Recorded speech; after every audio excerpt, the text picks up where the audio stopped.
Welcome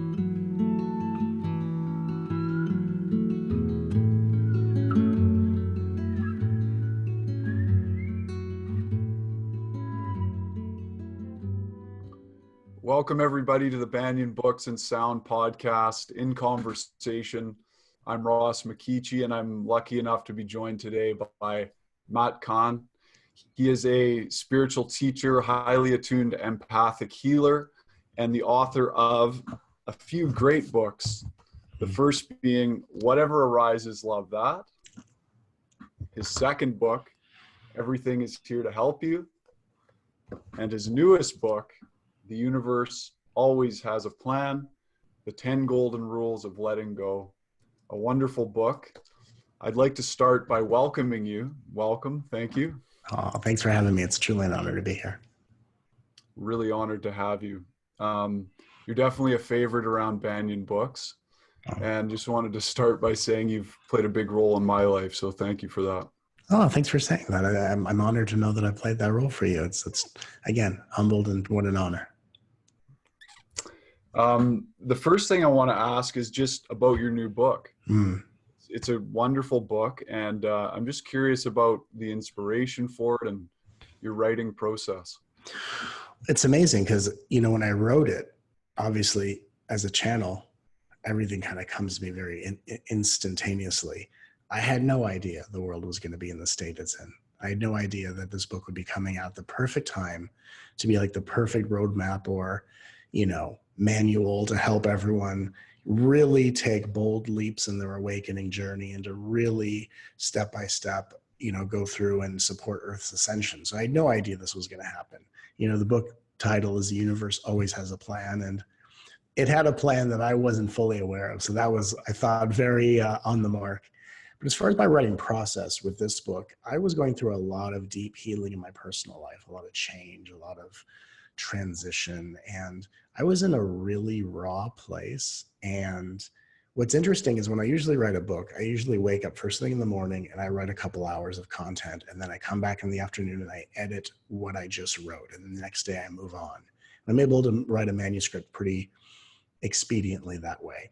For some reason, with how raw I was feeling and the healing I was going through, I could only write this book late at night. So I wrote this book from like 11 o'clock at night till 3 in the morning. Okay. And being up with the moon and, the silence of, life is asleep, but I'm up in this, crazy inspired place with lightning coming through my body as I'm channeling what feels like the words the world needs to hear, and pressing save 1,000 times, making sure this is this is amazing, because it's an amazing process when something comes through you. And it would be the same process as if you were reading someone else's book that inspired or changed your life. You would be like, oh my God, this is incredible. And when it comes through me like that, it's the same experience. Not because I'm writing it, but because I'm just in the presence of witnessing the universe's power and fury to bring to the world a truth that cannot be denied, and a truth that only heals through the power of love. And as I just felt this coming through me, I just knew, this is actually the fastest I've ever written a book, and I wasn't trying to write it fast. It's just poured through me, first draft in about a month, which is very fast. And then I sent it off to my publisher, and I was waiting, and they came back with like 4 edits, and I was like, oh my God. This book is a truly powerful and special book, and I'm just so honored to have been the space it came through. Oh, wonderful. It is a truly wonderful book. Just for anybody who doesn't know, it's got these 10 golden rules for letting go. And as Matt mentioned, each chapter starts with a personal story. So he relates it to his life, and then he gives a mantra for that rule, gives an exercise. And then what I really love is the spiritual myth busting. Everyone loves it. It probably has to be a part of every book I write now. I probably have to do a spiritual myth busting for every chapter, because I had so much fun channeling it. And it was, and I started to see that was a theme of the book, of doing this spiritual myth busting section. Ooh, Are you sorry. still with me, Matt? Oh yeah, yeah. Did it freeze for a second? Yeah, you Yeah, know I'm what? totally. Your voice has been crystal clear, but your video is frozen in a beautiful shot of you with a big smile. Oh, that's funny because you froze too, so you can still hear me perfect. I Um, can still yeah, the spiritual myth busting section was so fun to channel, and I'd often channel these sections and not even know where I was going with it, and just letting it come through. And it's really a time in history where we have to really honor the teachings that brought us to this point. There's nothing wrong with any teaching. It's just there's a point where teachings kind of expire and lose their potency. And I think we're at a point in history where it's important to embrace teachings that are going to help us unravel fear versus perpetuate fear, to help us cultivate love versus hide from love. So it was really amazing to really kind of in the most direct way just point people to a brand new horizon of teachings that really is rooted in oneness, that is expressed and conveyed with love, and really gives people a more functional way to live aligned with spirit instead of chasing after these goals. And so it's truly my honor to be able to provide that. thank you for that. Yeah. Um, you give a lot of attention to emotions, Yeah. which some might call more feminine spirituality and this heart-centered path. So I'm just curious if you can Yeah. speak a little bit to the importance of honoring and working with emotion for our audience. Absolutely, and I agree. Emotions tends to be a feminine quality, but the interesting thing is consciousness itself is a feminine energy. Or I would say this: consciousness actually is neither feminine nor masculine. It's the combination, and it's the transcendence of both. The receiving of consciousness is a feminine action, and the seeking of consciousness is a masculine action. And so, what happens, just if we look at our world, it's going through this incredible upheaval with coronavirus. We have a society that is way too steeped in the masculine, and the feminine has been suppressed for many lifetimes, and we all know about examples of that. And on the spiritual path, it's been much of the same, where a lot of people have been seeking wisdom, seeking consciousness, seeking resolution, seeking healing. And there's more people seeking with the masculine, there are people receiving what they're seeking from the feminine. So when my teachings are always based on heart-centered consciousness, love, the importance of that is just as the world needs to balance out the masculine with the feminine, in the same way in the spiritual path, we need to balance out the masculine pursuit for greater spiritual awareness or compassion or forgiveness. And we need to balance it with knowing how to receive it, right? There's an illusion that says, if I seek it, I will find it. And once I find it, I will receive it. But the truth is once I learn how to receive it, only then will it be found, which sounds backwards to people, but we've been trained to interpret things in a very masculine forward way. And so in order for us to experience things with the balance of the masculine and feminine, we have to give such attention, positive attention to our emotions, because it's our emotions and our relationships with our feelings that truly shows us how aligned in spirit, how integrated, how congruent we truly are. It's one thing to have experiences of transcendence and oneness and awakening, but where the rubber hits the road is, what is your relationship with your personal self? When emotions arise, what space do you hold? And it's not a question of judgment, it's just a question of perspective. And so I think we're done with the days of let us go for spirit and transcend the lower body and looking at the human body as less than. The human body is an instrument of immaculate perfection, and it was miraculously created by the spirit that all of us are here to remember and reconnect with. And if we're going to try to connect with heaven by trying to bypass our physical forms, we're just going to spin in purgatory for longer periods of time. So the way we really touch into spirit, the way we really complete our awakening journey, the way we really exit out of dark night of the soul and into the paradise of our own inner heaven, the true way we do this is by bringing into our body, into our feelings, the love, the nourishment, the sustenance, the attention, and the presence that is really treating our body the way the universe views us. And when we learn to treat ourselves the way spirit always treats us, then there's no separation between us and source, and oneness can be a naturally lived experience, not something else to chase. Would you say that surrender is a more feminine aspect? In that surrender, is this where the receiving happens, or? I would say that surrender is preparing to receive. So surrender is where the wisdom of the masculine kind of unpacks its armor, sets down its weapons, sets down its defenses, right? It's the masculine, it's the intelligence of the masculine saying, I've taken it this far.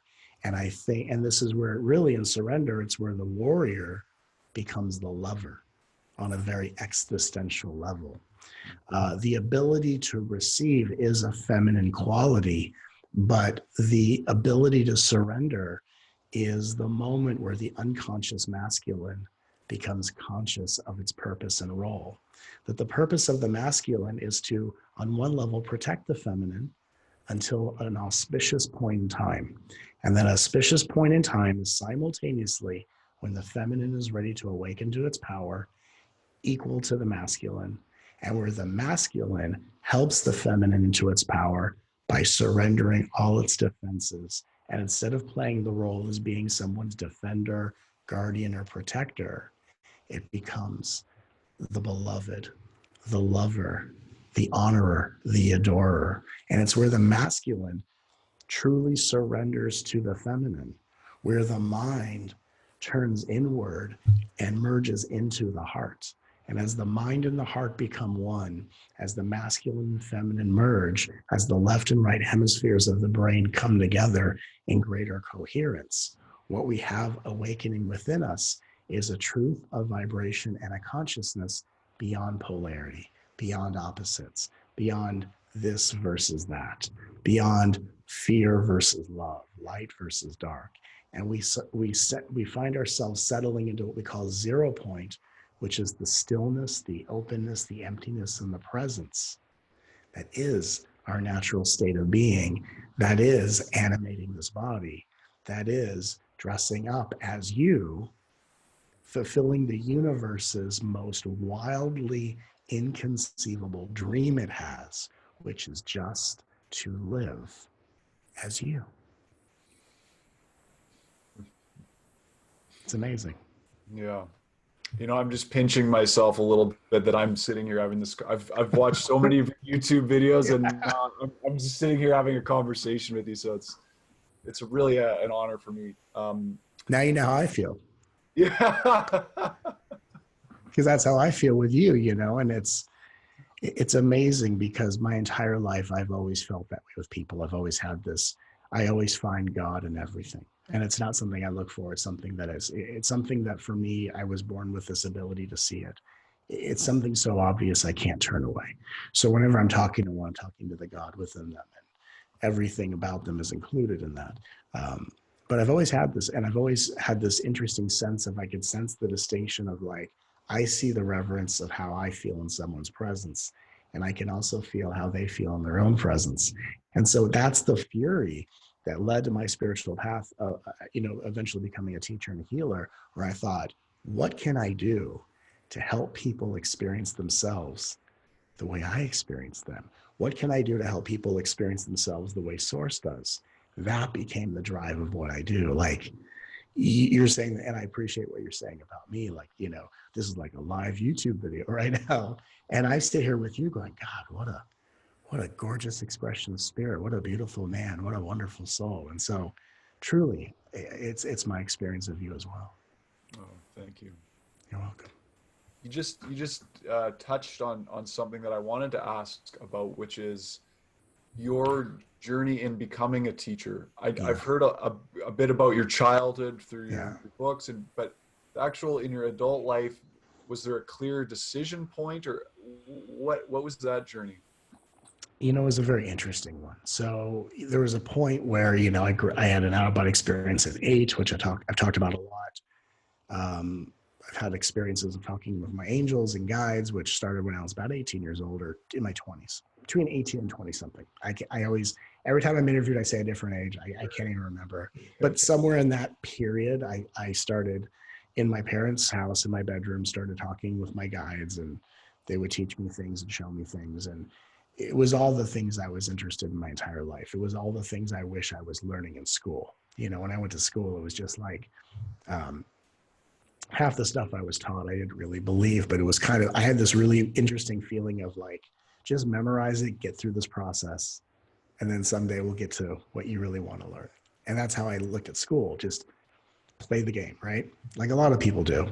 And so as I began to evolve and talk with my guide, and there was a process where I would be inspired by them to deliver a message to someone. Like in the grocery store, hey, I'm so sorry. My heart feels like it's going to explode if I don't say this to you. And then they would erupt in tears. Oh my God, how did you know? And I would deliver these messages. And I didn't know how I did it. I just knew if I didn't, I felt like I was going to just explode. And so then I was guided by my guides to go into a spiritual bookstore. And they said, hey, tell them about this experience. And I asked the bookstore person, hey, why do I see purple energy everywhere? They said, take our psychic development course. Okay. So I'd go to the psychic development course, and 3 weeks into it, they asked me to teach it. And I thought, I'm just here to learn, man. What are you talking about? And they said, they sat me down at a psychic fair and they said, can you give a reading? And I said, I don't know what that is. And I sat down for 3 seconds. I was like, what am I doing? And then it just started coming out. And I guess I can do this. And then a month later, I had sessions scheduled, and I'm doing this work, and I literally am, you know, from that point to now, it's been about 15 years. I learned about all of this by doing it while not knowing how I'm doing it while I was doing it. So as I'm doing it, I'm like doing it, and I'm standing next to myself watching and listening. And then I didn't know about any other spiritual path because I didn't do a lot of reading. I just did channeling. So I learned about all these spiritual paths by piecing it together and listening to people, what they would tell me for 15 years. And so I have a very interesting way that I've come to this path. It's not learned book knowledge. It's just direct experience and literally watching myself and watching people I'm working with for 15 years. And that's how I became who I am, which is I come from a very interesting perspective, and I'm able to see things from a point of view that is not limited by concept. And for my teachings, my interest is I want to give people experiences. I don't want them just to know we are one. I want them to experience it like I do. And so my chess game is, how can I get someone to have their own experience of this reality? And that's what's fun for me. And so when I'm doing a teaching, or I'm doing a teaching on a concept, and I'll teach it 3 different ways, it's just because I'm giving people different entry points into a direct experience, not just that I understand that, but I feel that within me, and it will make me different and no longer the same ever again. Like that's what I live for, is those moments of, and I'm different, you know? And so that for me, when I'm on stage, not just as a healer or teacher, for me, this is like living art. This is like performance art. This, you know, because it is spirit coming through me, but it is just the dance of how can we take people from here to here in the most loving way, to do it in a way where we reduce the risk that they're going to take life out on themselves and judge themselves in any way. And how can we give people direct experiences of all these things we've read about, heard about, and want so much in our lives? How do we turn the lights on now? And that for me is the joy of what I do. And it's why I love what I do. And I love what I do just as I did the first day I've done this. And that for me is the purity of the offering, that it never gets old. It never gets like, you know, it's always like the first time, always. And it's still that way for me. And that's what I love about it. Beautiful. And that, you know, that really comes through. I always notice that For anybody who doesn't know, Matt has a YouTube channel. He's got, I think, got more than 16 million viewers. Almost 18 now. Yeah, almost 18. Keep boop, boop, boop. And I always notice how much fun you're having, and that you're just right there in the joy of the experience and the humor that you bring to not only your teaching, but the way you teach others to try and bring humor into. There's a question in this. What is the significance of bringing that lightness and humor into the game of evolution and into the game of being in relationship to self and others? It's a very interesting thing because I've always been a very funny person. I've always been a performer, as a child actor, which was different. I wasn't good at like any dialogue a screenwriter could write. I was good if it was an improv because I'm a channel. So if I could write my own lines, I was great. And I've always had just this very funny side of me. And for me, it wasn't like I come up with jokes. It was just jokes would jump out of me. When you're a kid, it's sometimes an inappropriate terrain. But when I discovered the spiritual path, again, I didn't know anything other than what I was being brought to teach and what the guides showed me, what the universe showed me. So I saw a very specific path. And when I came into this journey, I was very surprised to know that, and again, everyone has the right to their own path and journey. So that didn't surprise me. What surprised me was just the way it seemed so clear to me, the way it was initially received by some of the people in the field, where I thought, oh, I'm going to hang out with all my superhero friends. And I thought, well, I'm either onto something or I'm completely crazy. And what I started to see was I'd go to spiritual events just to kind of check out the feel. And I would find a lot of people yearning for spirit, but rejecting their personality along the way. And of course, there's a lot of linking of personality with ego, which isn't quite the truth, right? We can't just say ego is personality, because then we're on these old spiritual paths where we're trying to be spiritual beings with no personality, which actually creates so much more ego. It's incredible. And what I found was, as I let more of my personality through in my transmission, the humor was just a way of showing people, we're going to awaken with our personalities. When you talk to people on the other side who have passed away in heaven, they still have their personalities. In fact, their personalities are amplified to what they couldn't express in the human plane with their conditioning. They're even more uninhibited. And so I didn't decide like, hey, I'm going to be funny one day. It just started happening, and I wouldn't plan it. And then I started getting really popular for my humor. And what was amazing was I was very clear about, every time I step on stage, I always say this to myself every single time. Every single time I say to myself, I don't feel like being funny today. Because the truth is, I don't care if I'm funny. I only care if it's beautiful. I want the teaching to be beautiful. I want it to be heart-centered, and I want people to burst into the tears of revelation and glory. All I care about is beautiful, heart-centered, beautiful. And somewhere in the teaching, something happens and just it pours out. And I notice that it always happens at times when the audience needs to integrate the energy I'm channeling. So people are receiving the energy, and when there's something that needs to be integrated, I literally do a joke, which isn't planned by me. And then I go back to the teaching. And it's a very effective process. It's just not something I plan. I can't teach people to do this. I can't say at the 14-minute mark, right? 2 archangels and a master walk into a bar, right? You can't teach or script it. It just, and the things I come up with, and I joke with myself all day, like a comedian who's always writing material wherever they go. I'm always a teacher downloading teachings. Anything inspires a teaching. And I have jokes that come to me all day. I laugh all day, whether there's anyone watching me or not. I don't even, right? That's awesome. My life is hysterical. For me, it's a lot of cooking. So I cook a lot. And I come up with jokes, and then I tuck them away going, if it's meant to be, one of those jokes is going to come through. And inevitably on stage at the perfect time, like the last one I came up with, I think on stage, was about being a gaslight worker. Oh yeah. I saw that. The gaslighting of spiritual people, the gaslight worker. And I told myself, I'm going to do this. I'm going to do this on stage for sure. That's hilarious.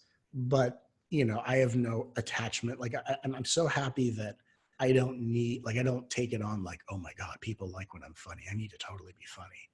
It's not how it works. It's not how it works. You cannot plan to be funny.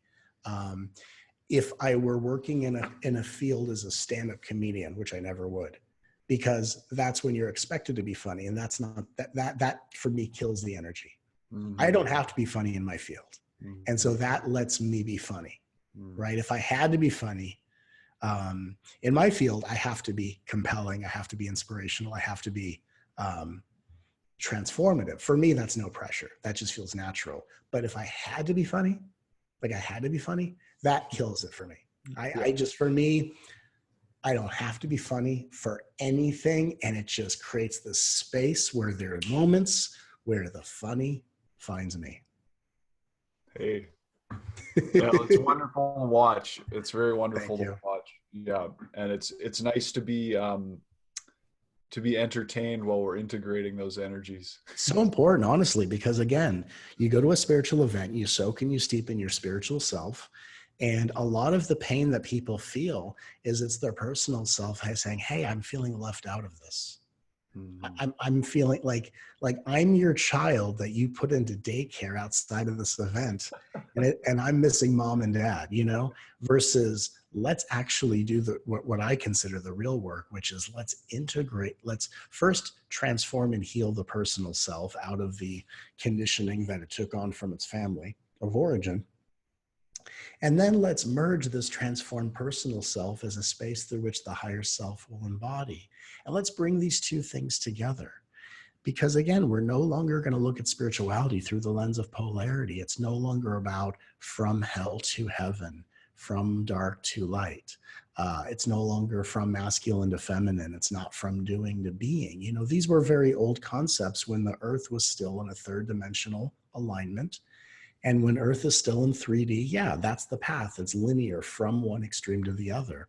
But Earth is now ascending into 5D consciousness. And this is not such a overly simplified trajectory. And I think sometimes for the human mind, if we can oversimplify it, we have the confidence of going, now I get it. And most people who get it don't embody it. They just either repeat it to themselves or other people who seem misinformed. So really, 5D consciousness is not where we go from one extreme to the other. It's where we bring two sides together. And that's really the recipe for wholeness. And that, for me, is what's really exciting, because I want everyone to know how whole they are.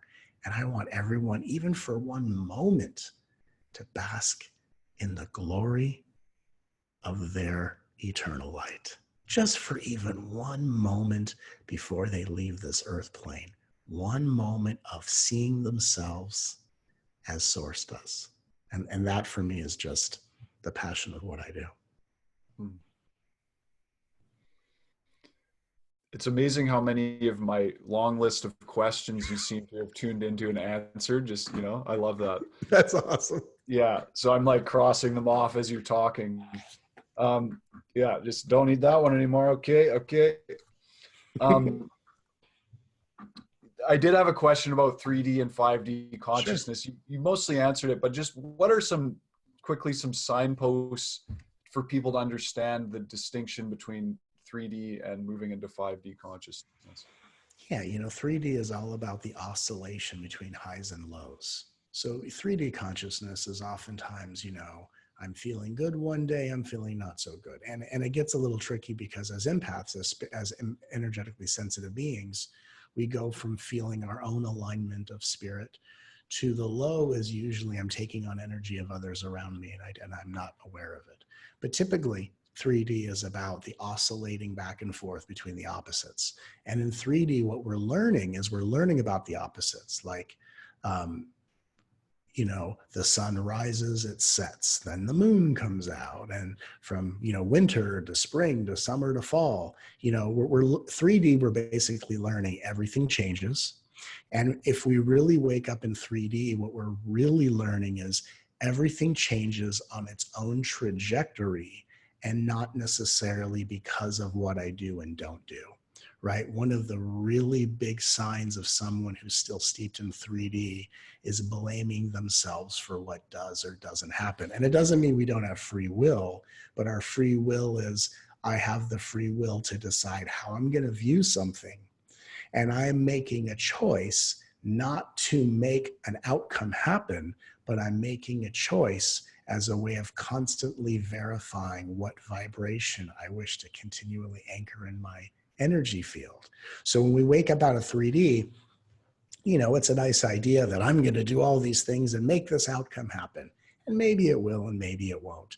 But what we're really doing with choices is we're really using choices to constantly bring our highest ethics and values into inaction, into inspired action.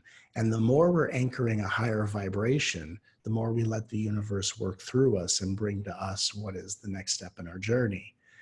So when we master third dimension, we are making choices based on our ethics, not on outcomes, and we are detached from outcome, knowing it's totally fine to want everything you want as deeply and desperately as you may want it. But to know, as the book says, the universe has a plan, and it may be similar or different to what you're envisioning. But when we wake up out of 3D, we're open to that plan. Then in 4D is the dimension of time. I often describe it as the corridor or the hallway from 3D to fifth dimension. And in 4D, we are waking up to the revelation of spirit, a bigger plan, my soul's reality, the difference between how my soul functions and how my ego operates. It's where we usually go through dark night of the soul, the facing of our shadow, the integration of the unconsciousness and suppressed feelings. And really the 4D is really, and 4D is also where people get very caught up in spiritual superstition. It's where fear can still exist, but it exists in spiritual perspectives, and it's where a lot of people go really down the rabbit hole of conspiracy theories of every level. And then as you start to exit that hallway into 5D, we find unity consciousness. Unity consciousness being the oneness between self and source. We find ourselves able, on the 5D, we learn to master our empathic sensitivities. We learn to feel our own vibration in every moment, not just using our body to emotionally interpret the perceptions of other people's experiences. This is really where we go from codependence to coherence and to interdependence, and where we learn to really create relationships rooted in wholeness, where I'm whole, the other person is whole, and we merge and meet as wholeness, not as I'm fragmented, you're fragmented, and together we even each other out while mildly despising each other. Before we go to the next kirtan, which I know sounds so romantic, and I know, oh God, let me vision board that. Hate my partner mildly before we go to Krishna Das. Yes. Winning. For the kirtan. Right? Or like I'm driving, right? You're driving through traffic at fast pace. I'm late to yoga. or someone's sitting too close to you in meditation, right? Right? You're interrupting my 0-point experience. It's all amazing. But 5D is where we get to unity consciousness, and it's where we really start to experience spirit in the body. And of course, the fourth dimension is where we're really healing and processing the density of human emotions. And we're doing it so that the human vessel can be a space through which, or a container through which spirit flows in the fifth dimension. And so 5D is really where we get a lot of rest and resolve from how tumultuous the healing journey was in the third dimension, how much we transmute the fourth dimension. And we're also starting to see that while our individual lives in 5D are aligned, we're also noticing the world is going through the same experience we've gone through. And we're holding space, we're anchoring the light, and we're watching not a world fall apart, die or dissolve, but we're watching a new world being birthed and blossomed. And of course, in order for something new to be born, the old must dissolve. And that's where we're at right now in the world, is we're watching a new world being born, while the world, who may not have known anything about spiritual evolution, is being pulled out of 3D, pushed through 4th D, and into a 5th dimensional timeline. And I believe this is happening so quickly because of the amount of light workers on the planet who have been anchoring light and doing so much good inner work for so many years. I believe we fast track the timeline shift. I really do. So this is actually a good thing that's happening. Obviously, my heart goes out to anyone who's lost family members during this process, and businesses have been completely leveled on so many levels, and there's so much loss. And I say all this not to equally honor all the losses, because that's an important part of the process, is to grieve the loss of the old. But there's so much new being born. And when all is said and done, every single person that experienced any amount of loss will be given such new opportunities that they won't even believe the new reality they'll find. And so it's a very exciting time for all of us, but there's a clear trajectory of third dimension, 4th dimension, 5th dimension. And there are parts of us that are kind of in a few different places. And so this journey is really about bringing all of this, all of us, into that same vibration of light. Beautiful. Matt, I think that's a really perfect note to end things on, just touching on the present situation. And yeah, that would have been my last question, and you went right into it. So, ta-da! I don't want to put you on the spot, so sure. we can always edit this part out if it isn't a go. But if there's a repeat after me, that we could walk everybody through. Anybody who's being challenged right now with the coronavirus, losing jobs, losing family members, if there's anything that feels inspired.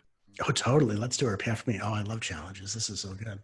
Okay. So let's, and okay. So if I do the repeat after me, you have to be the one repeating it. Okay. I will. Because then you'll help me pace it. Yeah. I love that. All right.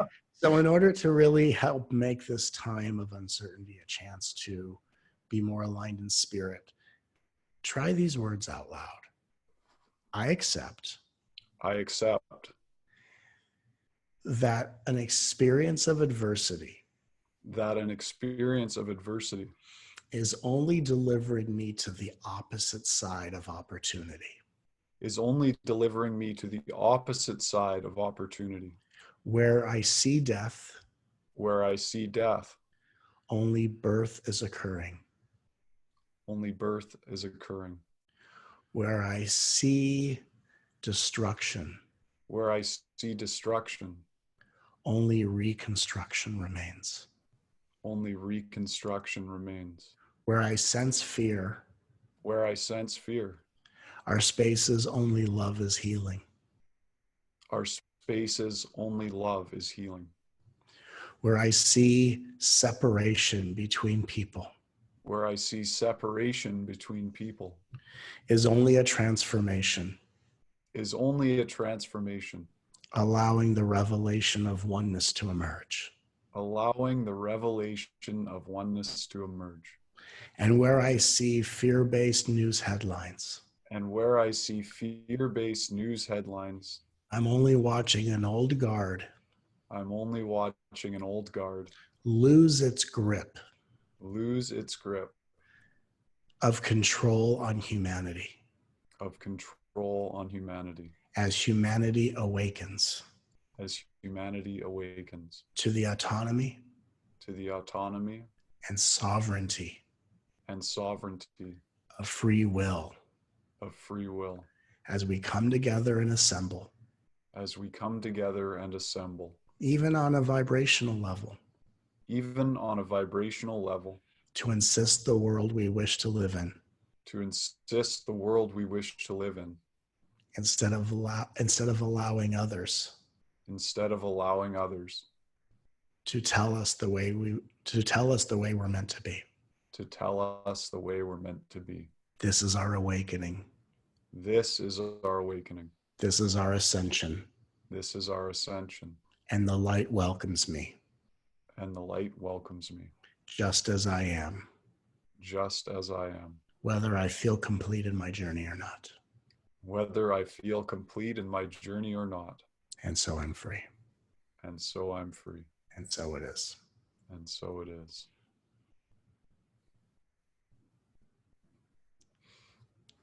Matt Kahn, thank you so much. My pleasure. What an honor. This has been such a great dialogue, and I'm honored. Thank you. Likewise. If anybody is interested to check out more of Matt's work, you can visit his website. Correct me if I'm wrong, mattkahn.org. Yes. Check him out on YouTube, Matt Kahn, All for Love. And I just want to say a special thanks to the team behind the scenes here with Banyen Books, Jacob Steele, our producer and events coordinator, Carly Laughlin, who does all the editing, and Laura Resnick, who does our music. And of course, all the Banyen staff who aren't able to work right now. We're on a skeleton staff, still doing only online and phone orders, and there's special discounts on right now. So make sure you go out and buy, for sure, Matt's newest book, if not his other. And support Banyen Books, for sure. Right. I love you guys. You guys are always amazing. And, you know, I'm excited for us to work to come together in person once again soon. Likewise. Thanks, brother.